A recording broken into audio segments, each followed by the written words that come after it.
दोस्तों नमस्कार। देव क्लासेस में आप सबका एक बार फिर से बहुत बहुत स्वागत है।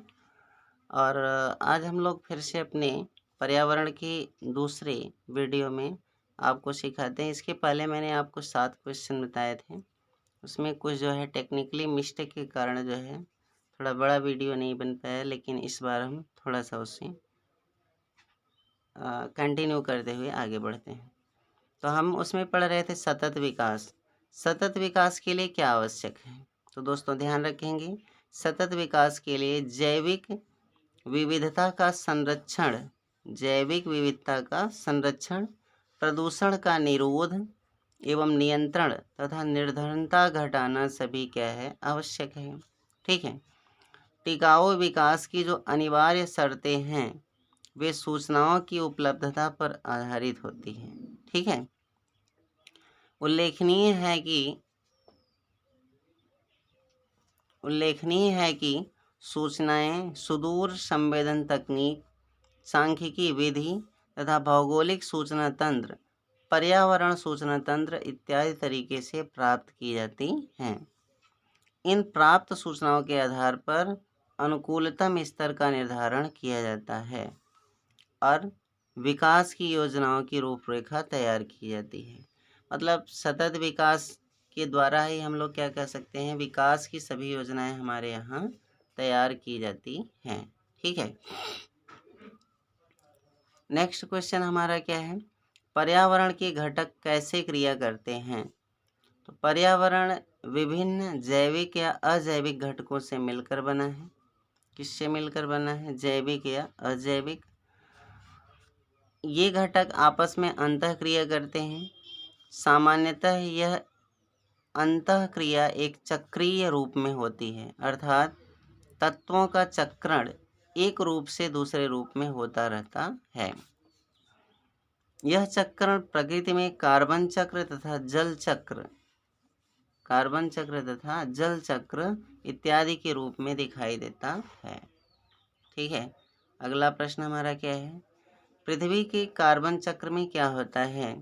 तो पृथ्वी के कार्बन चक्र में कार्बनिक पदार्थों के अपघटन से जीवधारियों द्वारा श्वसन प्रक्रिया, ज्वालामुखी प्रक्रियाओं से और जीवाश्म ईंधनों के दहन इत्यादि से कार्बन डाइऑक्साइड पहुंचती है और इसी को हम क्या कहते हैं, कार्बन चक्र। स्वपोषित पौधे प्रकाश संश्लेषण की क्रिया द्वारा कार्बोहाइड्रेट्स के निर्माण में वायुमंडलीय कार्बन डाइऑक्साइड ग्रहण करते हैं। ठीक है।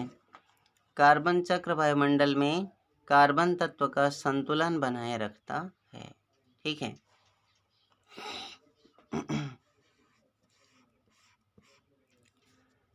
कार्बन पृथ्वी पर किन अवस्थाओं में पाया जाता है?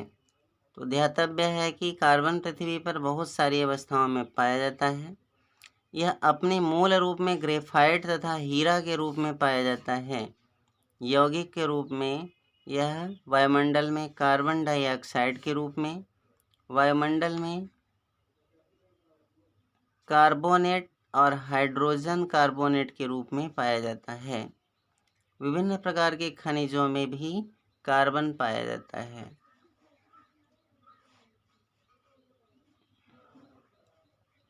जल की तरह कार्बन का भी विभिन्न भौतिक एवं जैविक क्रियाओं के रूप में पुनर्चक्रण होता रहता है। इसके बाद हमारे पास है, जल चक्र में किसकी महत्वपूर्ण भूमिका होती है? तो दूसरी ओर क्या कह सकते हैं, जल चक्र में सौर विकिरण की महत्वपूर्ण भूमिका होती है और सौर विकिरण जल चक्र को चालित करता है। जल का वाष्पीकरण करता है। वायु में नमी या वर्षा की मात्रा यथा बूंदाबांदी, वर्षा, बर्फबारी इत्यादि वायुमंडल में नमी की मात्रा में बढ़ोतरी से बढ़ जाती हैं। जैसे आप जानते हैं कि अगर सौर विकिरण, सूर्य की ऊष्मा ज़्यादा होगी तो वाष्पीकरण ज़्यादा होगा, वाष्पीकरण ज़्यादा होगा तो आर्द्रता बढ़ेगी और वही हवाओं के द्वारा जब ऊपर उठेगा तो उससे क्या होती है, बारिश। तो कुल मिला के जल चक्र को कौन नियंत्रित कर रहा है? आप कह सकते हैं सौर विकिरण। जल चक्र पौधों की वृद्धि में सहायक होता है और पौधे भूमि में प्रतिरोपित किए जाते हैं तथा भूमि में उपस्थित अपने मूल रूपों द्वारा जल का अवशोषण करते हैं। सामान्यतः पौधों के अधिकांश मूल रूप प्रतिरोपण के कारण नष्ट हो जाते हैं, इसलिए कई प्रतिरोपित पौधों में वृद्धि नहीं होती है। ठीक है, इसके बाद हम लोगों का नेक्स्ट क्वेश्चन है, रासायनिक संगठन के आधार पर पदार्थ कितने प्रकार के होते हैं? तो रासायनिक संगठन के आधार पर पदार्थ को तत्व, यौगिक और मिश्रण में वर्गीकृत किया जा सकता है। यौगिक एक ऐसा पदार्थ होता है जिसमें दो या दो से अधिक तत्व द्रव्यमान की स्थिर अनुपात में संयोजित होते हैं। मिश्रण ऐसा पदार्थ होता है जिसमें दो या दो से अधिक तत्व यौगिक किसी भी अनुपात में साधारण रूप में मिश्रित होते हैं। मतलब ये होता है कि जब दो या दो से अधिक तत्व एक निश्चित अनुपात में होते हैं तो उसे क्या कहेंगे? यौगिक। जैसे जल एक क्या है? यौगिक। और मिश्रण एक ऐसा पदार्थ होगा जिसमें अनुपात निश्चित नहीं होता। पृथ्वी के परितः विद्यमान गैसों के समूह को वायुमंडल कहते हैं। इसमें नाइट्रोजन, ऑक्सीजन, कार्बन डाइऑक्साइड तथा अन्य गैसें पाई जाती हैं। जिसे पृथ्वी के परितः क्या होगा? गैसों का एक समूह होगा और उसी गैसों के समूह को हम क्या कहते हैं? वायुमंडल। वायुमंडल में कौन सी गैसें पाई जाती हैं? तो वायुमंडल में नाइट्रोजन 78%। ये क्वेश्चन पूछता है कि सर्वाधिक मात्रा में कौन सी गैस पाई जाती है? तो नाइट्रोजन।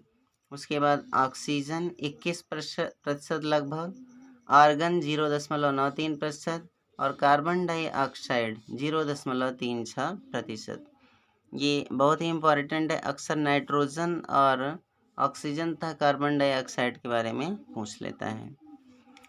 स्वपोषी पेड़ पौधों का क्या कार्य है? तो स्वपोषी पेड़ पौधे प्राणवायु ऑक्सीजन का उत्सर्जन करते हैं और वायुमंडल को दूषित करने वाली और ग्लोबल वार्मिंग के लिए जिम्मेदार कार्बन डाइऑक्साइड गैस का अवशोषण करते हैं। अगर वनस्पतियां नहीं होंगी तो ऑक्सीजन की कमी से पृथ्वी के जीवन पर घातक प्रभाव पड़ेगा। ठीक है, नेक्स्ट क्वेश्चन हम लोगों के समक्ष है, धारणीय विकास क्या है? जहां एक ओर वायु प्रदूषण पर्यावरणीय सुरक्षा के लिए एक संकट है, वहीं दूसरी ओर धारणीय विकास पर्यावरण के क्षरण को कम करने में सहायक होता है। अतः धारणीय विकास पर्यावरणीय सुरक्षा के लिए आवश्यक है। ठीक, धारणीय विकास एवं कागज के थैलों का प्रयोग पर्यावरणीय सुरक्षा के सकारात्मक पहलू से संबंधित हैं।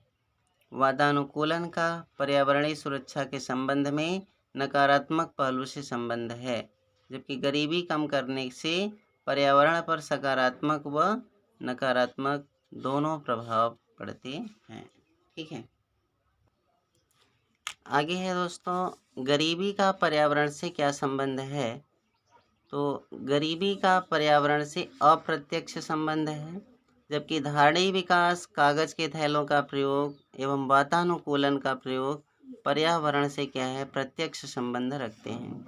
मतलब ये हुआ कि अगर गरीबी है तो पर्यावरण को अप्रत्यक्ष रूप से क्या है? प्रभावित करेगा, जबकि धारणीय विकास क्या करता है या कागज के थैलों का प्रयोग क्या करेगा? वह सीधा सीधा पर्यावरण को आप कह सकते हैं कि प्रभावित करेगा। ठीक, अगला हमारा क्वेश्चन क्या है, पर्यावरण अपकर्ष किसे कहते हैं?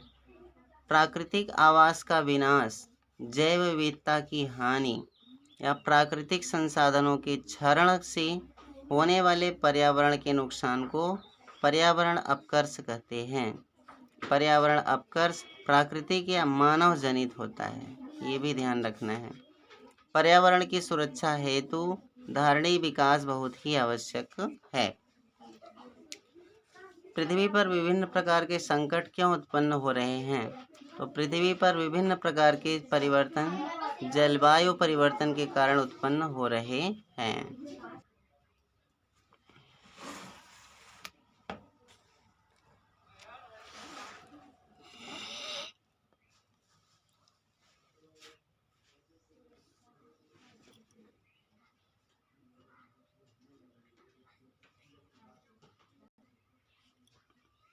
इसके बाद है दोस्तों रियो सम्मेलन, रियो +20 सम्मेलन क्या है?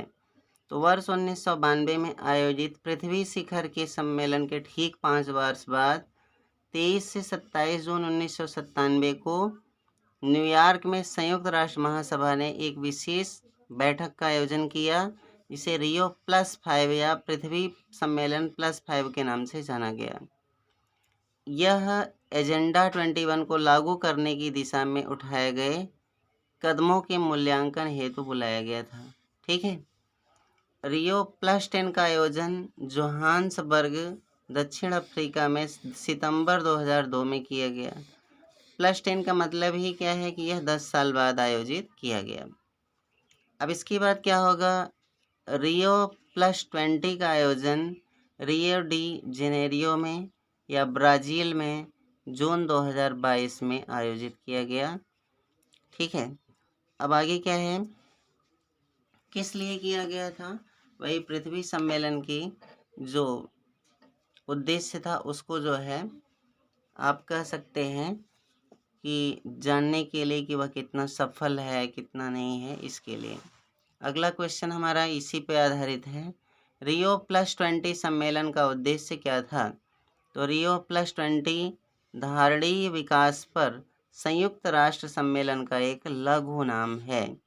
यह सम्मेलन जून 2012 में रियो डी जेनेरियो, ब्राज़ील में संपन्न हुआ था। यह पृथ्वी सम्मेलन की 20वीं वर्षगांठ थी। रियो +20 घोषणा पत्र का शीर्षक था द फ्यूचर वी वांट। बहुत इम्पोर्टेंट बात है। इस मसौदे में जनसंख्या नियंत्रण, गरीबी उन्मूलन, सतत विकास और सामाजिक समानता आदि पहलुओं पर विचार किया गया। इसी सम्मेलन में भारत ने हरित अर्थव्यवस्था को प्रोत्साहित करने पर बल दिया। ध्यातव्य है कि सतत लक्ष्यों को प्राप्त करने के लिए रियो +20 सम्मेलन में कोई स्पष्ट रणनीति नहीं बनाई गई थी। इसके साथ कानूनी व्यवस्था को भी नहीं किया गया था। तो ये था हमारा आज का वीडियो सुनने के लिए बहुत बहुत धन्यवाद। नमस्कार।